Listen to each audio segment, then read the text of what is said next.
Hello students, welcome to class 6th English. Now, if I ask what is that you all would love to eat, the response would be chocolates. Sweet is something everybody would love to eat. You all buy sweets that is made out of preservatives and artificial colors. Now, have you ever tasted any naturally available sweet? Hopefully, the answer would be yes, and it is honey. Let us learn how is honey available to us from the chapter How Do Bees Make Honey. So who prepares honey? It is the bees. We call them as busy bees prepare honey. Now as I read on the lesson, you will follow page number 38 in your textbook and listen to the explanation. Honey is the oldest sweet used by the people. It is a natural sugar made by bees. It contains sugar, proteins, iron and calcium. We can digest honey very easily. It calms a cough and soothes a sore throat. It is also known for its ability to kill bacteria.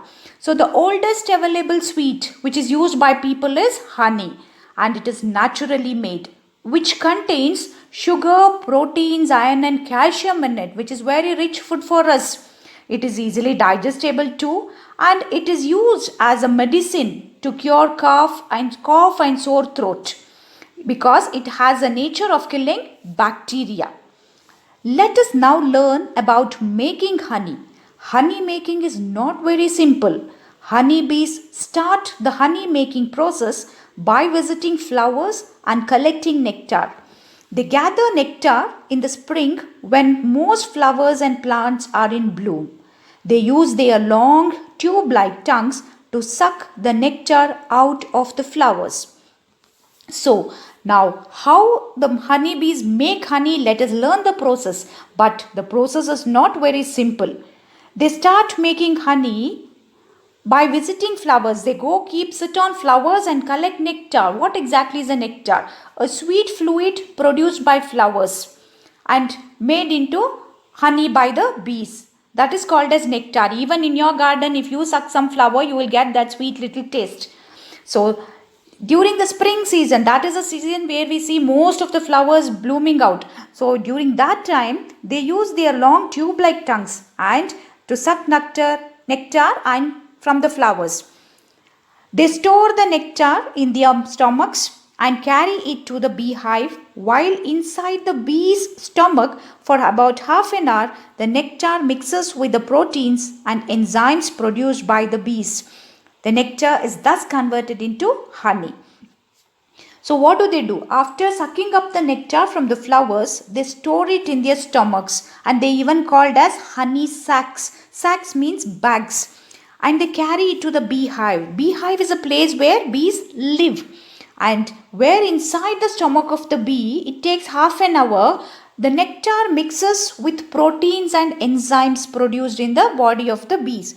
It is not only the nectar that's converted, it's the proteins and enzymes produced in the body of the bee that converts it into honey. Moving to page number 39, the bees then drop the honey into the honeycombs. The bees repeat the process until the combs are full. So what do? After that, the bees drop this honey into the honeycombs. What are honeycombs? They are hexagonal cells made of wax produced by the bees. And a hexagonal, it's a six-sided figure of comb-like thing. And then the bees repeat the process until each comb is full of honey. To prepare for long-term storage, the bees fan their wings to evaporate and thicken the honey. When this is done, the bees cap the honeycomb with wax and move on to the next empty comb. So, in a nutshell, the honey we eat is nectar that honeybees have collected, regurgitated and dehydrated to enhance its nutritional properties. In order to store the honey for a long term, what do the bees do? They fan their wings, that means make air move inside in order to evaporate the water content in that and thicken the honey. The honey is not like a small water like liquid. It is a little thickness we see. So what exactly? Nectar has 80% of water and honey has only about 14 to 18% of water. So you can see that when the nectar is collected, the percentage of water gets reduced. It's only because the bees fan their wings and make that evaporate. And when it is finally done, the bees will put a cap to the honeycomb with their wax and they move on to the next empty comb. So the honey we get is the nectar that honeybees have collected. Regurgitated is you bring back that food you have already swallowed back to the mouth. They collect nectar, they swallow it, and then it is mixed with the proteins and enzymes produced by the bees, and again they are brought back and filled into the honeycombs.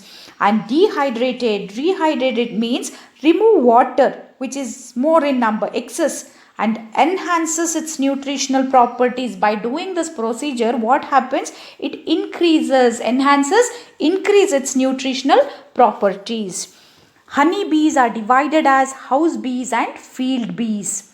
The house bees keep the houses clean and well ventilated. They build new combs to store honey. Field bees are older bees. They go away from the house. Their job is to search for nectar. So what do? Now, two types of bees we find. Honey bees are divided into two, that is house bees and field bees. The house bees, they keep the houses clean and well ventilated. Ventilators, you allow to admit fresh air. They build new combs to store honey. Their duty is building new combs in order to store the honey. What do the field bees do? They are older bees, so they go out and get food. Their job is to search for nectar. And honeybees do not live long. At the time of honey gathering season, they work very hard. As a result, a honeybee does not live longer than a month. Around 2000 bees die every day in a honey making hive.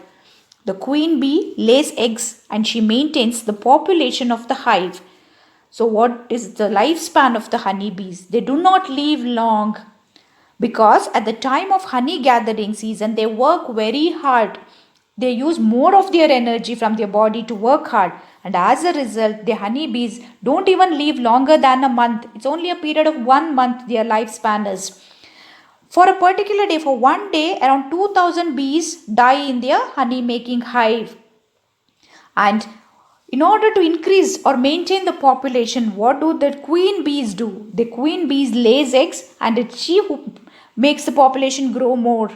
So through this lesson, it's a message that we have to keep ourselves busy and work for a good cause. Thank you.